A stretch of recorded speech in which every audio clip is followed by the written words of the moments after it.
कहानी की शुरुआत होती है जॉनी नाम के एक मैकेनिक से, जो अपना दिन एक छोटी सी कार शॉप में काम करके गुजारता था। फिर एक दिन उसकी गर्लफ्रेंड बेथ उसके पास आई और उसे वो खबर दी जिससे जॉनी काफी समय से डर रहा था। बेथ ने कहा कि मैं तुमसे ब्रेकअप करना चाहती हूँ। उसे कोई ऐसा चाहिए जो सारी उम्र उसके साथ रहने का भरोसा दे। और जॉनी हमेशा इन सब बातों से बचता रहता है। सच ये था कि जॉनी शादी से बहुत ज्यादा डरता था। असल में वो अपने पिता के बिना बड़ा हुआ था और उसे लगता था उसके पिता ने उसे और उसकी माँ को जानबूझकर छोड़ दिया। इस डर ने उसके मन में घर कर लिया था और ये डर उसे रोक रहा था अपना खुद का परिवार बनाने से। मगर अब तो बेथ भी इंतजार करते करते थक गई थी। उसने इस ब्रेकअप की पूरी वजह जॉनी के ऊपर मर दी, लेकिन अंदर ही अंदर वो इसलिए जा रही थी क्योंकि उसे लगता था कि जॉनी का कुछ नहीं होने वाला, वो गरीब ही मरेगा। बेथ के जाने से जॉनी को दुख तो बहुत हुआ, पर उसने फैसला किया कि मैं बस अपनी माँ का ख्याल रखूंगा और अपनी मामूली सी जिंदगी में खुश रहूंगा। उस रात जॉनी एक बार में गया जहाँ वो अक्सर अपने दोस्तों के साथ वक्त गुजारता था। अब वो एक दिल टूटे आशिक की तरह स्टेज पर जोर जोर से गाना गा रहा था। तभी अचानक से एक औरत बार में आई और उसका ध्यान तुरंत जॉनी पर गया। गाना खत्म होने के बाद वो जॉनी के पास आई और उसने अपना नाम प्रूडेंस बताया। प्रूडेंस ने समझाया कि वो इंग्लैंड में ड्यूक ऑफ ग्लासविक की एडवाइजर है। इसके बाद उसने जॉनी को एक प्लेन टिकट दी और कहा कि वो ड्यूक से मिलने जाए। इतना ही नहीं, उसने एक पुराना बर्थ सर्टिफिकेट भी दिखाया जो ये साबित करता था कि जॉनी ड्यूक का असली बेटा है। ये देखकर जॉनी एकदम हक्का बक्का रह गया और उसने वो कागज वापस उसकी तरफ धकेल दिया। जॉनी ने कहा कि मैं उस आदमी से मिलना ही नहीं चाहता जो 30 साल पहले अपने परिवार को यूं छोड़कर चला गया हो। बस यहीं से उसकी कहानी शुरू हुई। अगली सुबह जॉनी सीधा अपनी माँ डॉटी से मिलने गया और सच जानने की मांग की। जब उसकी माँ समझ गई कि इसे बहुत कुछ पता चल चुका है, अब मैं बात नहीं छुपा पाऊंगी, तो आखिरकार उसने अपनी कहानी सुनाई। उसने जॉनी को उसके पिता के बारे में बताया। जब जॉनी की माँ और ग्लासविक का ड्यूक विलियम जवान थे, तब दोनों मिले और उन्हें एक दूसरे से प्यार हो गया। मगर जब विलियम के परिवार ने उनकी शादी को अपनाने से मना कर दिया तो दोनों भाग गए। विलियम ने जॉनी की माँ से वादा किया था कि वो सब कुछ छोड़कर उसके साथ रहेगा, लेकिन उसके ताकतवर परिवार के दबाव ने आखिरकार उसे वापस खींच ही लिया। इस सब से डॉटी का दिल टूट गया और उसने शादी कैंसिल कर दी। लेकिन कुछ समय बाद ही उसे पता चला कि वो प्रेग्नेंट है। उसने विलियम को बच्चे के बारे में बताने के लिए उससे बात करने की कोशिश की थी। उसे बहुत सी चिट्ठियां भेजी, लेकिन कभी कोई जवाब नहीं मिला। ये समझकर कि विलियम उसे भूल चुका है, उसने फैसला किया कि वो अपने बेटे को अकेले पालेगी। अब उसने जॉनी से कहा कि जाओ विलियम से मिलो, ताकि तुम अपने उस पिता को जान सको जिससे कभी मिल नहीं पाए। अपनी माँ की बात मानते हुए जॉनी उस शानदार महल तक पहुँच गया जिसे ड्यूक ऑफ ग्लासविक अपना घर कहता था। प्रूडेंस ने वहाँ पर उसका स्वागत किया और उसे कई सारे कमरे दिखाते हुए महल का एक छोटा सा टूर करवाया। कुछ देर बाद वो उसे ड्यूक के स्टडी रूम में ले गई और उसे वहाँ इंतजार करने को कहा। साथ ही ये भी याद दिलाया कि किसी भी चीज को छूना मत। मगर जैसे ही वो बाहर गई, जॉनी ने एक पुरानी फेंसिंग वाली तलवार उठाई और उसके साथ खेलने लगा। थोड़ी ही देर बाद विलियम अंदर आया। बाप बेटे दोनों की शक्ल बहुत ज्यादा मिलती थी। उनका बोलने का अंदाज और आदतें तक एक जैसी लग रही थी। जब जॉनी को एहसास हुआ कि उसके सामने खड़ा आदमी वही बाप है जिससे वो कभी नहीं मिला, तो माहौल थोड़ा सीरियस हो गया। वहीं विलियम को लग रहा था कि जॉनी यहाँ पैसे मांगने आया है, मगर उसे ये नहीं पता था कि प्रूडेंस ने उसे यहाँ पर बुलाया है। ये पैसों वाला इल्जाम सुनकर जॉनी के दिल को बहुत ठेस पहुंची। उसने कहा कि मैं सिर्फ अपने बाप से मिलने आया था, जो मेरी जिंदगी से सालों पहले गायब हो गया था। लेकिन सालों बाद अपने बेटे से मिलने के बाद भी इस ठंडे से बर्ताव को देखकर जॉनी बहुत निराश हुआ और अब तो वो गुस्से से भर चुका था। जॉनी के जाने से पहले विलियम ने उससे डॉटी के बारे में पूछा। तब जॉनी ने बताया कि मेरी माँ सिंगर बनना चाहती थी, शायद आपको बताया होगा उन्होंने, लेकिन बन नहीं पाई क्योंकि मुझे पालना भी तो था। वो इंतजार नहीं कर सकती थी कि कब उन्हें बड़ा ब्रेक मिले। नॉर्मल छोटी मोटी नौकरियां करनी पड़ी। जॉनी अब अपने पिता से काफी नाराज था, इसीलिए उसने वहाँ से निकलने का फैसला किया। लेकिन प्रूडेंस ने उसे रोकने की कोशिश की। उसने उसे याद दिलाया कि तुम एक शाही परिवार के बेटे हो, तुम अपने पिता के अकेले वारिस हो, तुम्हें ही आगे चलकर ग्लासविक का ड्यूक बनना है। लेकिन जॉनी ने विलियम के बारे में कहा कि मैं इस आदमी के साथ तो बिल्कुल नहीं रहना चाहता। प्रूडेंस ने उससे पूछा, अच्छा ये तो बताओ तुम जाओगे कहाँ पर? इस पर जॉनी ने चिढ़कर कहा कि रुक जाऊंगा किसी होटल में, क्या हो गया? फिर बाहर निकलते वक्त जॉनी की नजर गैराज में खड़ी एक पुरानी गाड़ी पर पड़ी। उसे वो कार काफी पसंद आई, लेकिन उस पर धूल की मोटी परत जम चुकी थी। इसीलिए उसने खिड़की पर जल्दी से छोटा सा मैसेज लिख दिया कि गाड़ी को साफ कर दिया जाए। इसके बाद वो पास के एक बार की तरफ चला गया, जहाँ उसने बार के मालिक के लिए एक पुराना म्यूजिक बॉक्स ठीक कर दिया। उसे घर से निकले ज्यादा देर हुई नहीं थी कि प्रूडेंस उसे ढूंढती हुई वहाँ भी पहुँच गई। उसने जॉनी को बताया कि विलियम चाहता है कि पूरे एक हफ्ते तुम महल के अंदर ही रुको, लेकिन जॉनी ने मना कर दिया कि मुझे जाना ही नहीं। तो प्रूडेंस ने उसके सामने एक डील रखी। उसने जॉनी से कहा कि चलो डार्ट्स का एक मैच खेलते हैं, अगर मैं जीत गई तो महल में वापस चल के वहीं रुकना पड़ेगा, और अगर तुम जीत गए तो तुम वापस अमेरिका जा सकते हो, और साथ ही तुम जो कहोगे तुम्हारी एक बात मैं जरूर मानूंगी। जॉनी ये सोचकर मान गया कि इस लड़की को तो हरा ही दूंगा, लेकिन प्रूडेंस का निशाना बहुत अच्छा था, वो बहुत आसानी से जीत गई। बाद में पता चला कि वो तो असल में एक प्रोफेशनल प्लेयर है। खैर कुछ भी हो, जॉनी हार गया था तो वो महल में वापस चलने को मान गया। उसे उसका कमरा दिखाने के बाद प्रूडेंस सिटिंग एरिया में आराम से बैठ गई और जॉनी की सोशल मीडिया पोस्ट्स को देखने लगी। उसी वक्त एनी नाम की एक नौकरानी अंदर आई और उसने प्रूडेंस को जॉनी और उसकी माँ की फोटोज देखते हुए हुए मुस्कुराते पकड़ लिया। एनी ने तुरंत मजाक में कहा कि क्या बात है, लड़का पसंद आ गया क्या? लेकिन प्रूडेंस ने जल्दी से कहा कि नहीं नहीं, ऐसा कुछ नहीं है। फिर अगली सुबह जब प्रूडेंस जॉनी के कमरे में गई तो उसे एक पुराना फोनोग्राफ ठीक करते हुए पाया जो कई सालों से काम नहीं कर रहा था। थोड़ी देर बाद वो उसे साइकिल पर घुमाने ले गई ताकि जॉनी ड्यूक की जमीन जायदाद को अच्छी तरह देख सके। उसने बताया कि ड्यूक ऑफ ग्लासविक के नाम पर लगभग 42,000 एकड़ है। इसमें ज्यादातर जमीन खेती की थी। उनकी जमीन पर एक प्राइवेट चर्च भी था और साथ ही परिवार के शाही सदस्यों को दफनाने के लिए एक खास जगह भी। प्रूडेंस ने यह भी बताया कि विलियम के पिता ने परिवार की आखिरी बची हुई दौलत खर्च कर दी थी और साथ ही बहुत बड़ा कर्ज छोड़ दिया था। इसके बाद प्रूडेंस जॉनी को एक फार्म पर लेकर गई जहाँ उसका स्वागत फिंची नाम के एक बुजुर्ग आदमी ने किया। जॉनी की नजर तुरंत एक टूटी हुई ग्राइंडिंग मशीन पर पड़ी जो लगभग 10 सालों से बेकार पड़ी थी। जब उसने पास पड़े चुकंदर के ढेर के बारे में पूछा तो फिंची ने बताया कि आजकल चुकंदर से ज्यादा मुनाफा नहीं होता। उसने ये भी बताया कि तुम्हारे पिता विलियम बहुत ही अच्छे हैं। उसने कभी भी उन किसानों से रेंट नहीं लिया जो ड्यूक की जमीन पर काम करते थे। फार्म घूमने के बाद जब वो वापस महल लौट रहे थे तो प्रूडेंस ने जॉनी की मुलाकात उसके कजन एलिस्टर से करवाई। अगर विलियम का कोई बच्चा नहीं होता तो वही अगला ड्यूक बनने वाला था। फिर खेतों के बीच घूमते हुए प्रूडेंस ने जॉनी से कहा कि एक बार ड्यूक बनने के बारे में जरूर सोचना। मैं बिल्कुल नहीं चाहती कि एलिस्टर उस गद्दी पर बैठे। फिर उसने जॉनी को खुलकर अपनी कहानी बताई। उसके माँ बाप कई सालों तक ड्यूक के परिवार के लिए काम करते थे, इसीलिए वो महल में ही बड़ी हुई थी। जब वो सिर्फ 8 साल की थी तो उसके माँ बाप एक एक्सीडेंट में मारे गए। उस वक्त मुझे विलियम ने अपने पास रख लिया और बिल्कुल अपनी बेटी की तरह पाला। उसे बड़े से बड़े स्कूल में भेजा, जो वो करना चाहती थी करवाया। इसी वजह से प्रूडेंस अपने दिल से विलियम की शुक्रगुजार थी। वो चाहती थी कि अगला ड्यूक कोई ऐसा इंसान बने जो सच में इसके लायक हो, बिल्कुल जॉनी की तरह। अब ज्यादा देर नहीं हुई थी कि महल में खास मेहमान आने शुरू हो गए। उनमें एलिस्टर और उसकी माँ भी शामिल थे और उन दोनों को ही मौका मिलते ही जॉनी को नीचा दिखाने में बहुत मजा आ रहा था। उन्हें लगता था कि जॉनी को शाही रहन सहन के बारे में कुछ भी पता नहीं होगा क्योंकि वो तो अमेरिका में एक आम इंसान की तरह बड़ा हुआ है। फिर घुड़सवारी के दौरान भी एलिस्टर ने उसे नीचा दिखाने की कोशिश की। उसे पूरा यकीन था कि जॉनी को घोड़ा चलाना आता ही नहीं होगा, लेकिन जॉनी ने घोड़े को बहुत आराम से कंट्रोल कर लिया जिससे सभी लोग हक्के बक्के रह गए। सिर्फ इतना ही नहीं, उसने एलिस्टर को गिरने से भी बचा लिया। कुछ देर बाद जॉनी किचन में नजर आया जहाँ वो चुकंदर का जूस बना रहा था और स्टाफ के कुछ लोगों को दे रहा था। तब एनी ने कहा कि पहले तो मुझे ये फल बिल्कुल पसंद नहीं था क्योंकि इसका स्वाद थोड़ा कड़वा होता है, लेकिन जॉनी का बनाया हुआ जूस चखने के बाद वो बिल्कुल हैरान रह गई कि ये कितना स्वाद था। जॉनी ने समझाया कि इसके बहुत फायदे भी हैं। तभी प्रूडेंस वहाँ पर आई और सबको काम पर वापस लगने को कहा। फिर उसने खुद भी जूस को टेस्ट किया और उसे भी बहुत पसंद आया। शाम को जॉनी ड्यूक के महल में होने वाले एक खास डिनर के लिए तैयार हुआ। जब उसने प्रूडेंस को सुंदर सी ड्रेस में देखा तो वो उसकी खूबसूरती देखकर हैरान रह गया। खैर, डिनर के दौरान जॉनी को पहले कोर्स में थोड़ी मुश्किल हुई। प्लेट में अजीब सी मछली थी जिसे देखकर उसका मन खराब हो गया। तभी एलिस्टर ने तुरंत इस मौके का फायदा उठाया और उसका मजाक उड़ाने लगा। तुम्हें तो शाही टेबल मैनर्स के बारे में कुछ भी पता नहीं होगा। कोई बात नहीं, मैं बाद में सिखा दूंगा अगर तुम्हें चाहिए तो। लेकिन जॉनी ने उस पर बिल्कुल ध्यान नहीं दिया। उसने तुरंत एक चुटकुला सुनाया जिससे टेबल पर बैठे मेहमान हंस पड़े। इससे साफ हो गया कि वो एलिस्टर और उसकी माँ से डरने वाला नहीं है। उनकी हर फालतू बात का उसके पास और भी बढ़िया जवाब था। डिनर के आखिर में एलिस्टर खड़ा हुआ और उसने बड़े गर्व से कहा कि मैं अगला ड्यूक होने में बहुत गर्व महसूस करता हूँ। लेकिन उसी वक्त जॉनी भी अपनी सीट पर खड़ा हो गया और उसने सबको हैरान करते हुए कह दिया कि तुम नहीं, अगला ड्यूक मैं बनूंगा। मैं संभालूंगा अपने पिता की गद्दी को। उसी पल कमरे का माहौल तुरंत बदल गया। प्रूडेंस खुशी से चमक उठी और विलियम भी बहुत खुश नजर आया क्योंकि वो तो हमेशा से चाहता था कि उसका बेटा ही उसकी जगह संभाले। फिर विलियम ने सबके सामने कबूल किया कि जॉनी उसका बेटा है और वही ग्लासविक का अगला ड्यूक बनेगा। ये सुनते ही एलिस्टर और उसकी माँ गुस्से से भड़क उठे। वो बाद में विलियम से अकेले बात करने पहुंचे, लेकिन विलियम अपनी बात पर टिका रहा। उसने कहा कि जॉनी मेरा असली बेटा है। अगर वो ड्यूक बनना चाहता है तो ये उसका हक है। उधर जॉनी और प्रूडेंस एक बार में गए अपने दोस्तों के साथ इस बात का जश्न मनाने। उस रात देर तक जॉनी को नींद नहीं आई, इसीलिए वो गैराज में चला गया और उस पुरानी कार पर काम करने लगा। फिर थोड़ी देर बाद विलियम भी वहाँ आ गया और जॉनी से पूछा कि तुम ड्यूक क्यों बनना चाहते हो। साथ ही उसने ये भी माना कि जब मैं ड्यूक बना था तो मुझे भी नहीं पता था मैं क्या कर रहा हूँ। खैर, यूं ही बातचीत करते हुए वो गाड़ी को ठीक करते रहे और धीरे धीरे एक दूसरे को थोड़ा बेहतर समझने लगे।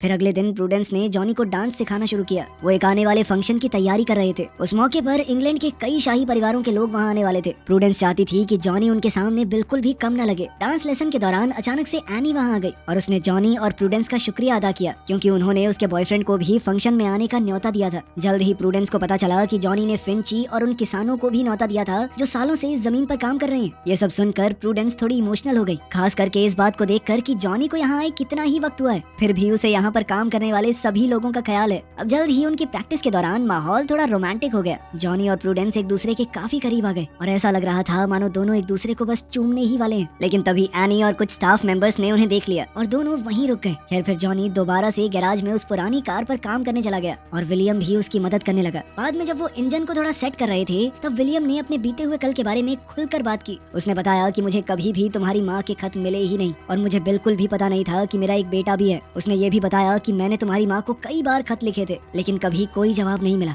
आखिर में मैंने मान लिया कि शायद डॉटी अपनी जिंदगी में आगे बढ़ गई है। तब जॉनी ने बताया कि माँ को भी आपका कोई खत नहीं मिला। तब उन्हें समझ में आया कि किसी ने जानबूझकर उन लोगों को अलग रखा था। खैर अब जॉनी ने विलियम से कहा कि एक बार इंजन को शुरू करके देखिए। जैसे ही विलियम ने चाबी घुमाई तो वो पुरानी गाड़ी जोर से दहाड़ती हुई शुरू हो गई। उसी पल दोनों की आंखों में खुशी चमक उठी और वो बच्चों की तरह हंसने लगे। वहीं दूसरी ओर एलिस्टर चुपके से विलियम के स्टडी रूम में घुस गया और वहाँ उसने जॉनी का बर्थ सर्टिफिकेट ढूंढ निकाला। उसे देखते ही वो मुस्कुराया मानो उसके दिमाग में कोई नई साजिश चल रही हो। अगले दिन जॉनी विलियम को उसी पुरानी गाड़ी में ड्राइव पर ले गया। अब वो गाड़ी धुलने और पॉलिश होने के बाद बिल्कुल नए जैसी चमक रही थी। वहीं प्रूडेंस और बटलर दूर से खड़े होकर ये सब कुछ देख रहे थे और बाप बेटे को इतना करीब आते देखने की उन्हें बहुत खुशी थी। फिर वो लोग फार्म पर गए जहाँ जॉनी ने वो ग्राइंडिंग मशीन भी ठीक कर दी थी जो सालों से खराब पड़ी थी। अब फिंची और बाकी किसान उस मशीन का इस्तेमाल करके ताज़ा जूस बना रहे थे जिसे बेचकर उनकी अच्छी खासी कमाई भी हो रही थी। विलियम ये सब देखकर बहुत खुश हुआ और उसने तुरंत सबको जश्न में शामिल होने का न्योता दिया। लेकिन जब वो वापस महल लौटे तो एलिस्टर और उसकी माँ पहले से वहाँ उनका इंतजार कर रहे थे। तब उन्होंने एक खतरनाक खुलासा किया। उन्होंने बताया कि जॉनी का जन्म विलियम और डॉटी की शादी खत्म होने के बाद हुआ था। इसका मतलब ये था कि कानून के हिसाब से जॉनी को नाजायज औलाद माना जाएगा और वो कानूनी तौर पर ड्यूक नहीं बन सकता। ये बात सुनकर विलियम और जॉनी दोनों के पैरों तले जमीन खिसक गई। लेकिन उस वक्त उनके पास कहने को कुछ भी नहीं था। जॉनी का दिल पूरी तरह से टूट चुका था लेकिन फिर भी वो इस बात से खुश था कि कम से कम उसे अपने पिता को जानने का मौका तो मिला। अब उसका वहाँ कुछ काम तो था नहीं तो उसने जाने का फैसला किया जबकि प्रूडेंस बार बार उसे रुकने के लिए कह रही थी। इस पर जॉनी ने कहा कि वो कभी भी उस जगह का हिस्सा था ही नहीं और फिर वो वहाँ से चल दिया। अब जॉनी सीधा उस बार में पहुंचा जहाँ सब लोग पहले ही ये खबर सुन चुके थे। सब लोग बहुत उदास थे। उन्होंने फैसला किया कि जॉनी के बिना वो बिल्कुल भी उस जश्न में जाएंगे ही नहीं। उधर एनी और महल का स्टाफ भी बिल्कुल ऐसा ही महसूस कर रहा था। अब जॉनी को सपोर्ट करते हुए उन्होंने भी इवेंट में ना जाने का फैसला ले लिया।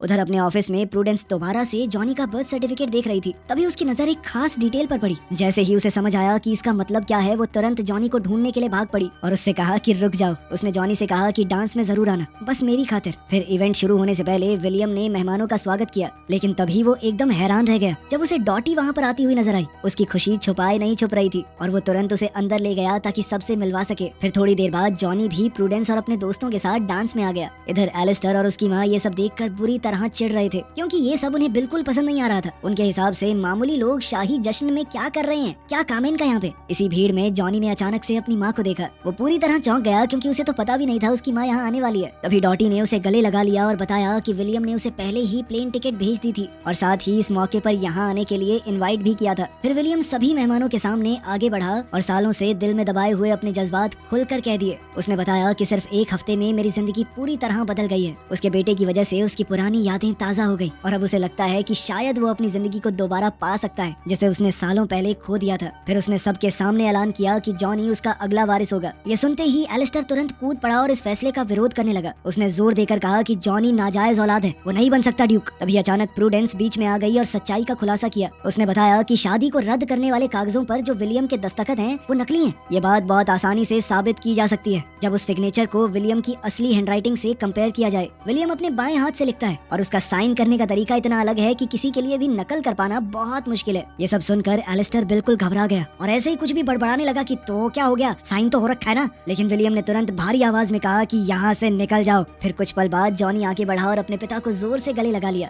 इसके बाद जॉनी ने अपने आगे के प्लान्स भी बताए। उसने ऐलान किया कि वो इस धरती पर कई पीढ़ियों से रह रहे किसानों के साथ मिलकर एक जूस कंपनी स्टार्ट करना चाहता है। फिर कहानी के आखिर में जॉनी ने प्रूडेंस को डांस के लिए पास बुलाया। उनके आसपास बाकी मेहमान भी डांस में शामिल हुए और पूरे हॉल में खुशी का मंजर दौड़ पड़ा। फिर डांस के बाद जॉनी प्रूडेंस को गार्डन में ले गया। वहाँ उसने अपने दिल की बात कहकर अपने प्यार का इजहार किया। प्रूडेंस ने भी हाँ कहते हुए उसे चूम लिया। तो चलो अपना हीरो ड्यूक भी बन गया और साथ में हीरोइन भी मिल गई। कहानी की शुरुआत होती है एक क्लासरूम में जहाँ टीचर आराम से बच्चों को पढ़ा रहा था। लेकिन उसी वक्त क्लासरूम का दरवाजा अचानक से खुला और हथियार लेकर सोल्जर्स अंदर आ गए। उन्होंने सभी स्टूडेंट्स और टीचर्स को नीचे बैठने का ऑर्डर दिया। एक सोल्जर ने अपने फोन पर एक फोटो दिखाया और टीचर से पूछा कि ये कौन है। टीचर करना नहीं चाहता था पर उसने मजबूरी में डेविड की तरफ इशारा किया। ग्रुप लीडर ने ऑर्डर दिया कि सब लोग क्लास से बाहर चले जाएं, सिर्फ डेविड यहाँ पर रुकेगा। इतने प्रेशर की वजह से डेविड की विजन्स वापस आ गई। उसने खुद को कंट्रोल करने की कोशिश की लेकिन अचानक उसके शरीर से तेज एनर्जी की वेव निकली और सोल्जर्स पीछे जा गिरे। उसी पल उसकी आंखों से नीली रोशनी निकलने लगी। एक सोल्जर हमला करने आया तो डेविड ने उस पर पेन से वार किया। दूसरा सोल्जर शूट करने लगा लेकिन जब बाकी सोल्जर्स ने उस पर हथियार ताना तब डेविड ने एक फौजी के शरीर को शील्ड की तरह इस्तेमाल किया और उसका चाकू ले लिया। सिर्फ कुछ ही सेकंडों के अंदर डेविड ने चाकू से एक और सोल्जर को गिरा दिया और फिर एक दूसरे सोल्जर को टेबल से धक्का देकर खिड़की से बाहर गिरा दिया। अब सिर्फ ग्रुप लीडर बचा था। लीडर ने हथियार निकाला, लेकिन डेविड दीवार पर तेजी से भागते हुए उसके करीब आया और लात मारकर उसे गिरा दिया, फिर उसे क्लासरूम के बाहर फेंक दिया। प्रोफेसर हेंडरसन ये सब कुछ देखकर चौंक गए। अब उन्हें समझ आ गया कि डेविड के विजन सिर्फ उसकी कल्पना नहीं थे, वो सच में बहुत ताकतवर है। अब कहानी थोड़ा पीछे गई और हम एक लैब में इसी लड़के डेविड को देखते हैं, जिसे एक डॉक्टर चुपचाप ऑब्जर्व कर रहा था। डॉक्टर ने उससे पूछा कि क्या तुम्हें कुछ महसूस हुआ? जैसे ही लड़के ने याद करने की कोशिश की, उसके सामने एक अजीब सा विजन आ गया। उसे एक कमरा दिखाई दिया जहाँ नर्सेज उसे जोर से बांध रही थी और एक डॉक्टर थोड़ा दूर खड़ा उसे बहुत ध्यान से देख रहा था, जैसे कोई एक्सपेरिमेंट चल रहा हो। तभी उसके सामने एक क्रीचर खड़ा हुआ दिखाई दिया, जिसका पूरा शरीर आग की लपटों में जल रहा था। लड़के ने अपने दाएं हाथ की तरफ देखा और चौंक गया। उसके हाथ में एक चाकू है। क्रीचर हमला करने के लिए आगे बढ़ा और पेशेंट ने चाकू से उस पर वार करना शुरू कर दिया। ये लड़ाई चल ही रही थी कि तभी अचानक वो झटके से एक कमरे में जाग गया। डेविड इन विजन्स की वजह से लगातार परेशान रहता था। कभी कभी उसे और भी लोग दिखाई देते जिनके शरीर लपटों में जल रहे हैं। उसकी तेज चीखें सुनकर उसका अंकल आंद्रे तुरंत कमरे में आया और दवाई देकर उसे शांत किया। सबको लगने लगा कि डेविड किसी दिमागी बीमारी से जूझ रहा है, इसीलिए उसके लिए लगातार दवाइयां लेना बहुत जरूरी है ताकि ये विजन्स कंट्रोल में रहें।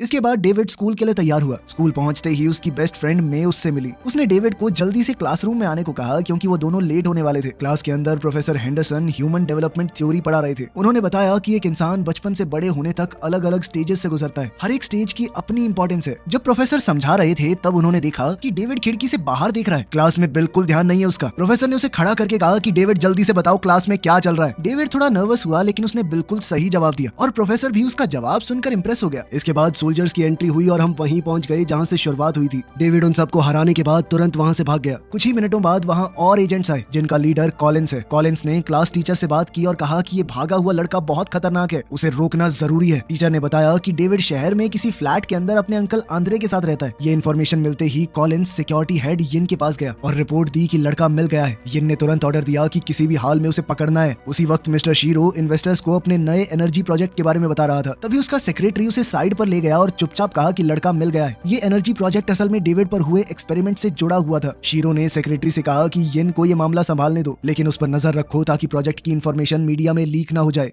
उधर आंद्रे बाजार में शॉपिंग कर रहा था जब डेविड अचानक उसके पास पहुंच गया और उससे मदद मांगी। डेविड ने कहा कि स्कूल में कुछ बहुत गलत हुआ, लेकिन उसने डिटेल नहीं बताई। फिर भी आंद्रे तुरंत समझ गया कि सिचुएशन सीरियस है। उसने डेविड से कहा कि जल्दी से फ्लैट पर जाओ और पेंटिंग के पीछे दीवार में जो चीजें हैं उन्हें भी निकाल लेना। जाने से पहले आंद्रे ने डेविड को गले लगाया और पूरा प्लान समझाया। डेविड एग्जिट की तरफ बढ़ा, लेकिन रास्ते में एक सुपरमार्केट के एम्प्लॉय से टकरा गया। उसी वक्त कॉलिंस और उसके एजेंट्स वहां आ गए। शोर सुनते ही उन्होंने डेविड का पीछा शुरू किया। डेविड बड़ी मुश्किल से वहां से बचकर निकला, लेकिन उसका अंकल आंद्रे पकड़ा गया और कॉलिंस के लोग उसे ले गए। डेविड बेचारा कुछ नहीं कर पाया। अब वो छत के ऊपर से भागता हुआ अपने अपार्टमेंट तक पहुंचा। जब उसने पेंटिंग के पीछे देखा तो एक छुपा हुआ बॉक्स मिला। बॉक्स के अंदर उसकी दवाइयां और उनकी डोजेज सब लिखी हुई थी। साथ ही एक सील किया हुआ एनवेलोप भी था जिसमें उसका नाम लिखा था। तभी अचानक से बिल्डिंग का अलार्म बजने लगा। सिक्योरिटी कैमरास में उसने देखा कि एजेंट्स बिल्डिंग के अंदर एंटर कर रहे हैं। टाइम बिल्कुल नहीं था। डेविड ने बॉक्स अपने बैग में डाला और जल्दी से अपार्टमेंट से निकलने लगा। तभी एक अनजान आदमी ने अचानक उस पर हमला कर दिया। डेविड तुरंत खड़ा हुआ और पूछा कि तुम कौन हो, लेकिन आदमी चुप रहा। वो सीधा उसकी तरफ बढ़ता गया। डेविड ने अपनी फुर्ती और ताकत से उसका हमला रोका, लेकिन दुश्मन और भी तेज था। उसने डेविड को जोर से धक्का दिया और डेविड सीधा अलमारी पे जा लगा। उस आदमी ने अचानक अपनी तलवार निकाली और डेविड पर सीधा हमला करने के लिए आगे बढ़ा। डेविड ने मजबूरी में अपने हाथ से ही तलवार रोकी, लेकिन ब्लेड से उसके हाथ में गहरी चोट लगी। दर्द के साथ डेविड पीछे हटने लगा। तभी उसने शीशे की मदद से उस क्रीचर का शरीर दोबारा आग से जलता हुआ देखा। ये सीन देखते ही डेविड की ताकत जाग गई। उसने तुरंत दुश्मन की तलवार पकड़ ली और उसके ऊपर जोरदार वार किया, लेकिन जल्द ही डेविड के हाथ से हथियार गिर गया। अब दोनों एक दूसरे पर मुक्के बरसाने लगे, लेकिन डेविड ज्यादा तेज था और धीरे धीरे वो हावी होने लगा। इस दौरान डेविड के शरीर की एनर्जी ने उसके हाथ की चोट को पल भर में ठीक कर दिया। फिर अचानक उसकी आंखों की रोशनी बुझ गई, जैसे पावर खत्म हो गई हो। दुश्मन ने फिर से हमला किया, लेकिन डेविड ने बचाव करते हुए उसे दीवार पर जोर से फेंका, लेकिन वो आदमी फिर भी नहीं रुका। उसने एक और तलवार डेविड पर फेंकी। डेविड ने हमला रोका ही था, पर उस आदमी ने दूसरी तलवार निकाल ली। अब डेविड ने भी जल्दी से दीवार में घुसी हुई तलवार निकाली और दोनों के बीच लड़ाई फिर से शुरू हो गई। उसका दुश्मन भी उसी जैसी ताकत का इस्तेमाल कर रहा था। जब डेविड ने खुद को बचाने के लिए एक टेबल का सहारा लिया तो उसके दुश्मन ने अपनी ताकत से टेबल को बीच से काट दिया। इसके बाद विलन ने एक बेहद ताकतवर शक्ति डेविड की तरफ फेंकी, जिससे वो दीवार तोड़कर दूसरी तरफ जा गिरा। ये लड़ाई अब और खतरनाक हो गई थी, पर डेविड ने ऐन मौके पर अपने बैकपैक तक पहुंचकर दवाई निकाली और दुश्मन को इंजेक्ट कर दिया। उस दवाई का असर धीरे धीरे दिखने लगा। उसका दुश्मन अभी भी लड़ना चाहता था, लेकिन दवाई की वजह से बहुत कमजोर पड़ने लगा और डेविड ने भी मौका देखकर उसकी तलवार ले ली। अब डेविड के पास 2 तलवार थी। उसने डबल अटैक किया और आदमी को दीवार पर फेंक कर फाइट खत्म कर दी। थी। इस लड़ाई के बाद जब डेविड को होश आया तो फर्श पर पड़े आदमी को देखकर उसे बुरा लगा, लेकिन उसके पास कोई और चारा नहीं था। अब वो तुरंत छत की तरफ भागा। वहाँ उसका सामना कॉलिंस और गार्ड से हुआ। इसके बावजूद डेविड ने एक छत से दूसरी पर छलांग लगा दी और वहाँ से एक गली में घुस गया, लेकिन इतनी मेहनत के बाद उसकी तबीयत खराब हो गई और वो बेहोश हो गया।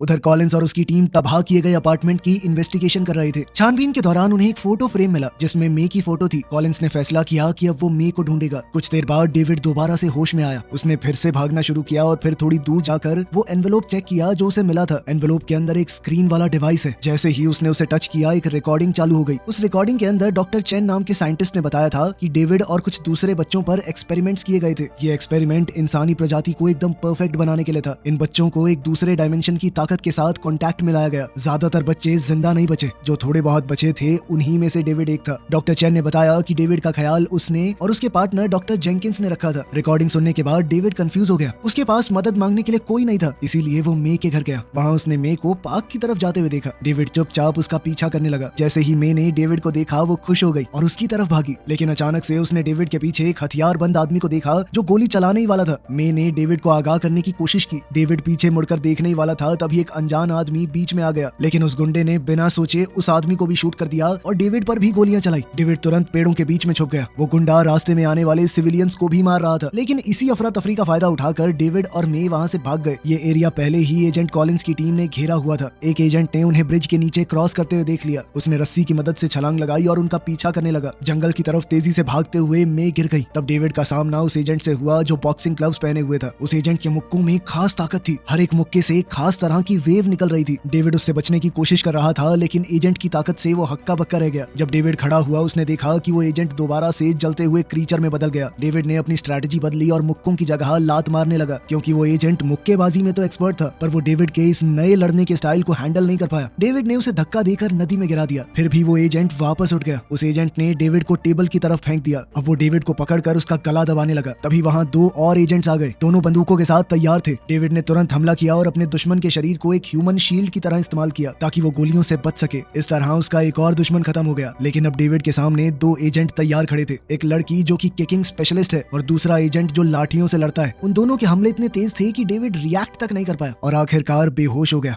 एजेंट ने डेविड की गर्दन पर पैर रखकर उस पर एक तेज एनर्जी का झटका छोड़ दिया। सबको लगा कि अब कहानी यहीं खत्म हो गई, लेकिन उसी पल डेविड की आंखें खुल गई। उसके शरीर से दोबारा वही नीली रोशनी निकलने लगी। जैसे ही उसकी ताकत वापस आई, डेविड तुरंत खड़ा हुआ। उसने एक एजेंट को जोर से पेड़ पर दे मारा और उसके साथी को पैर घुमाकर नीचे गिरा दिया। तीसरी एजेंट जो कि एक लड़की थी, उसने पलटकर हमला करने की कोशिश की, लेकिन डेविड ने उसके सभी हमले रोक लिए और उसका सर पेड़ के तने में दे मारा। तब तक दूसरा एजेंट वापस आ गया। उसने अपने छोटे डंडों से डेविड पर वार किया, लेकिन डेविड ने बचते हुए उसे एक जबरदस्त लात दी। अब दोनों एजेंट समझ गए थे कि डेविड पहले से ज्यादा मजबूत हो गया है। दोनों ने मिलकर उस पर हमला किया और उसे पास ही में पड़े हुए एक डस्टबिन पर दे मारा। फिर भी डेविड दोबारा उठ गया। उसने जमीन में गड़े हुए एक पोल को उखाड़कर उसे हथियार बना लिया। उन दोनों से एक साथ लड़ने के बावजूद डेविड भारी पड़ रहा था। जल्द ही उसने लड़की को गिराकर पोल से उसे खत्म कर दिया। एजेंट बचने की कोशिश कर रहा था, पर डेविड ने उसे उछालकर उसकी गर्दन पर आखिरी वार किया। अब डेविड का गुस्सा उसके काबू से बाहर हो चुका था। तभी रे, जो पूरी लड़ाई देख रही थी, उसने जोर से डेविड का नाम पुकारा। उसकी आवाज सुनकर डेविड धीरे धीरे संभल गया। दूर कहीं एक बिल्डिंग में लॉर्ड शीरो के आदमियों ने उसे बताया कि लड़के को पकड़ने की कोशिश नाकाम रही। ये सुनते ही बूढ़ा आदमी गुस्से में आ गया और सीधा येन के पास पहुंचा। उस वक्त येन कंपनी की एक लैब में अपनी नई क्रिएशन एजेंट नंबर 2 के ऊपर रिसर्च कर रहा था। उसने उसे एक कमरे में 4 बॉडीगार्ड्स के साथ बंद किया और सबको एक साथ लड़ने के लिए कहा। एजेंट नंबर 2 ने बड़ी आसानी से सबको हरा दिया। ये देखकर कॉलिंस बहुत इंप्रेस हुआ। येन ने कहा कि अब उनकी प्लानिंग आगे बढ़ रही है। थोड़ी देर बाद दोनों को ही लॉर्ड शीरो ने बुलाया। उसने लड़के को ना पकड़ पाने के लिए जवाब मांगा। येन ने कहा कि हम पूरी कोशिश कर रहे हैं, लेकिन शीरो बेचैन था। उसने कहा कि अगर जल्दी काम पूरा नहीं हुआ तो तुम सबको निकाल दूंगा मैं। लेकिन इस धमकी से भी येन डरा नहीं। उसने कहा कि उसने एक नया और सबसे खतरनाक हथियार बना लिया है। फिर उसने एजेंट नंबर 2 को दिखाया, ये बताते हुए कि ये अब तक का सबसे माहिर और पूरी तरह ऑर्डर्स मानने वाला एजेंट है। शोकेस करने के लिए येन ने कहा कि ये सामने खड़े आदमी को मार दो। एजेंट तुरंत लॉर्ड शीरो की तरफ बढ़ने लगा। फिर येन ने तुरंत ऑर्डर रोक दिया। ये देखकर शीरो हैरान रह गया। उसने कहा कि जल्दी से इस एजेंट को लड़के को पकड़ने भेजा जाए, लेकिन शीरो को ये नहीं पता था कि एजेंट नंबर 2 सिर्फ येन के ऑर्डर मानता है। असल में येन अब खुद से बॉस बनना चाहता था।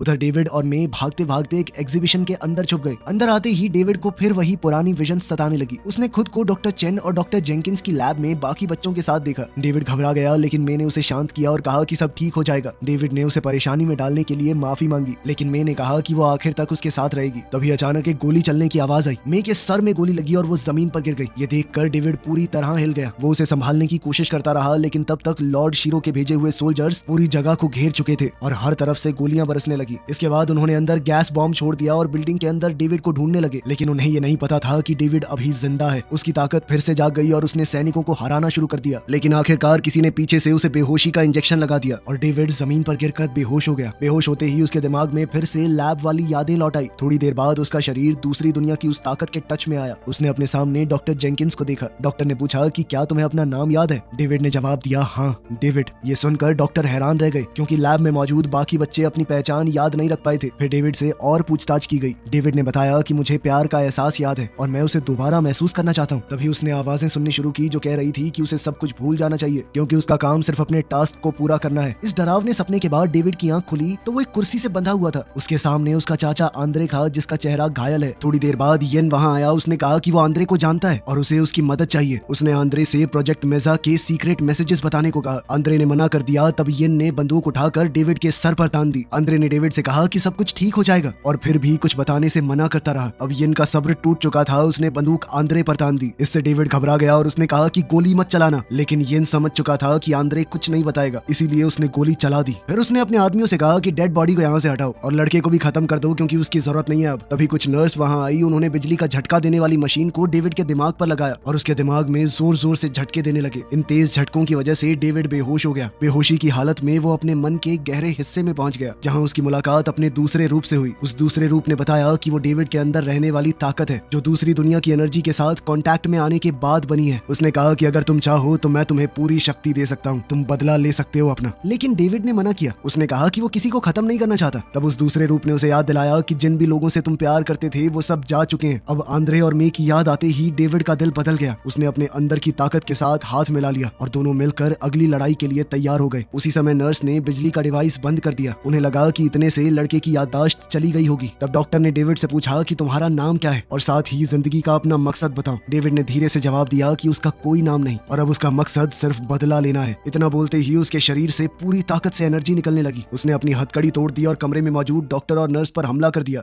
वहीं डॉक्टर शीरो को अब तक पता नहीं है कि अंदर क्या हो रहा है। उसने तुरंत अपने हेल्पर को फोन किया और कहा कि येन का पूरा प्लान बंद कर दो। उसने बताया कि मुझे आगे बढ़ने के लिए जरूरी इंफॉर्मेशन मिल चुकी है और वो अपने एक्सपेरिमेंट का दूसरा स्टेज शुरू करने वाला है। साथ ही उसने कहा कि कोई सबूत नहीं बचना चाहिए, इसीलिए सिर्फ कागज ही नहीं बल्कि एक्सपेरिमेंट से जुड़े हुए सभी लोगों को मिटा दिया जाए। हेल्पर ने तुरंत ऑर्डर माना और अपने सोल्जर्स को येन के पीछे भेज दिया। उस समय येन कॉलिंस के साथ बेस से बाहर निकल रहा था। जैसे ही सोल्जर्स ने उस पर हथियार ताने, येन ने अपना चश्मा उतार दिया। उसकी आंखों से भी डेविड की तरह लाल चमकती हुई रोशनी निकलने लगी। उसने अपनी ताकत को जगाया और बहुत तेज रफ्तार से आगे बढ़ा। अपनी छड़ी में छुपी हुई तलवार निकालकर उसने सभी सैनिकों को हरा दिया। येन को पता लग गया था कि डॉक्टर शीरो अब उसका दुश्मन बन चुका है। उसने तुरंत कॉलिंस को वहां से निकलने को कहा, क्योंकि अभी भी वो कंपनी पर कब्जा करने का पूरा मन बनाए बैठा था। उधर डेविड भी उस जगह से बाहर निकलने की कोशिश कर रहा था। रास्ते में उसका सामना सैनिकों के एक ग्रुप से हुआ। उन्होंने उसे रोकने की कोशिश की, लेकिन डेविड ने अपनी ताकत से सबको हरा दिया। रास्ता साफ होते ही डेविड आगे बढ़ा, लेकिन आगे का रास्ता लोहे की सलाखों से बंद था। तभी अचानक एजेंट नंबर 2 ने पीछे से हमला किया। डेविड तुरंत खड़ा हुआ और उस पर घूसे और लात चलाने लगा, लेकिन एजेंट नंबर 2 ने ये सब कुछ सह लिया और पलटकर डेविड पर तेज हमला कर दिया। इसके बाद एजेंट ने डेविड को बिजली की लैब के पास दीवार से टकरा दिया। डेविड ने बचने की कोशिश की, लेकिन इस बार वो आसानी से हार गया। एजेंट ने एक जंजीर से उसे बांध दिया और लटका कर छोड़ दिया। अब थोड़ी ही देर में डेविड को खत्म कर दिया जाएगा। उसका अंत नजदीक था। तब उसने फिर से अपने सामने अपना दूसरा रूप देखा, जिसने उससे कहा कि अपना सारा दर्द याद करो। जैसे ही डेविड ने ऐसा किया, उसके दिमाग में फिर से लैब की यादें लौट आई। उसने देखा कि एक आदमी आग में जल रहा है। डेविड ने उस पर कई बार छुरी से वार किया। तब उसे पता चला कि उस आदमी ने मुखौटा पहना हुआ था। जब उसने मुखौटा हटाया तो पता चला कि वो डॉक्टर जेंकिंस है। ये देखकर डेविड का मन और भी बेचैन हो गया, लेकिन उसका गुस्सा इतना बढ़ गया था कि उसके अंदर की ताकत बाहर आने लगी। उसने अपनी गर्दन की जंजीर तोड़ दी। एजेंट नंबर 2 पर इतने तेज हमले किए कि उसे तो बचने का मौका ही नहीं मिला। एजेंट फिर भी लड़ने की कोशिश कर रहा था, पर डेविड ने उसे जमीन पर गिरा दिया और अपने पैर से उसका हाथ तोड़ दिया। आखिर में डेविड ने एजेंट को उल्टा लटका कर एक छुरे से उसे मार दिया। ये लड़ाई तो खत्म हो गई, पर डेविड की असली लड़ाई अभी शुरू हुई थी। इसी सीन के साथ ये मूवी खत्म होती है। इसका सेकंड पार्ट कभी आया ही नहीं, तो कहानी में आगे क्या होगा ये नहीं पता।